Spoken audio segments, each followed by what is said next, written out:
بسم اللہ الرحمن الرحیم۔ مرنے کے بعد کیا ہوگا؟ ایک اہم سوال ہے۔ دیکھیے، جو انسان بھی دنیا میں آیا ہے اسے دنیا سے جانا ہے۔ باقی رہنے والی ذات صرف اللہ کی ہے۔ وَمَا جَعَلْنَا لِبَشَرٍ مِّن قَبْلِكَ الْخُلْدَ۔ اور ایک جگہ پر اللہ نے فرمایا كُلُّ مَنْ عَلَيْهَا فَانٍ وَيَبْقَى وَجْهُ رَبِّكَ ذُو الْجَلَالِ وَالْإِكْرَامِ۔ باقی رہنے والی ذات صرف اللہ کی ہے، ورنہ دنیا میں جو آیا ہے اسے تو جانا ہے۔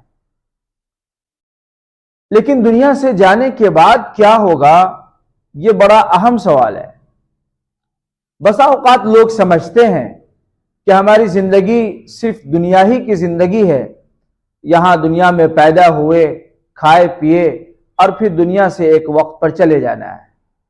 حقیقت ایسا نہیں ہے، بلکہ اس دنیا کے بعد بھی ایک دنیا ہے، اور وہ دنیا اس سے وسیع تر دنیا ہے۔ وہاں کی زندگی اس سے بڑی زندگی ہے۔ اس زندگی میں موت نہیں ہے۔ موت تو صرف دنیا کی زندگی میں ہے، لیکن اس کے بعد کی جو دنیا ہے اس دنیا میں موت نہیں ہے۔ لیکن دنیا سے جانے کے بعد فوراً جو دنیا شروع ہوتی ہے اس دنیا کو عالم برزخ کہا جاتا ہے۔ قبر کی زندگی اور اس کے بعد کی زندگی۔ انسان جب دنیا سے چلا جاتا ہے، جب روح کا تعلق جسم سے ختم ہو جاتا ہے، حضرت اسرائیل علیہ السلام اللہ کے حکم کے مطابق بندے کے روح کو قبض کر لیتے ہیں، تو پھر ہم اور آپ اپنے مرحومین کو قبر تک پہنچا دیتے ہیں۔ قبر میں ڈالنے کے بعد فرشتے حاضر ہوتے ہیں اور تین اہم سوالات کیے جاتے ہیں۔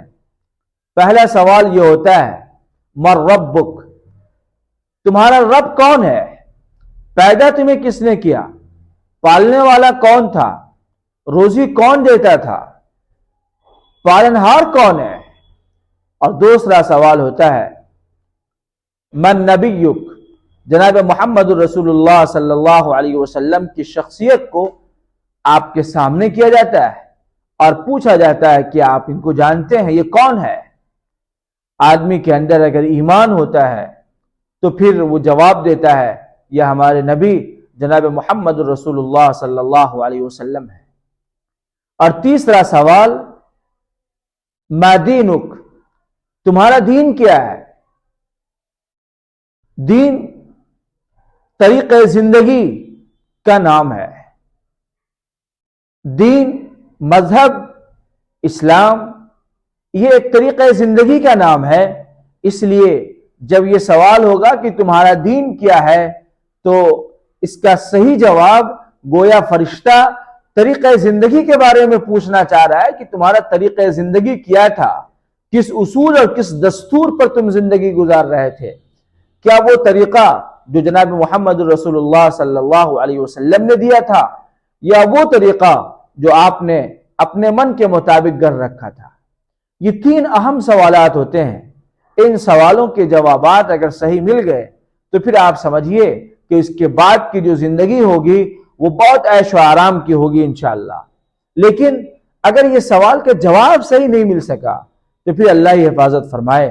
ایک حدیث میں آتا ہے کہ اگر جواب صحیح ملا تو قبر کو تحد نگاہ وسیع کر دیا جاتا ہے، اور اگر جواب میں کمی رہی تو قبر کو اس طرح تنگ کر دیا جاتا ہے کہ ایک پسلی دوسری پسلی میں شامل ہو جائے، داخل ہو جائے۔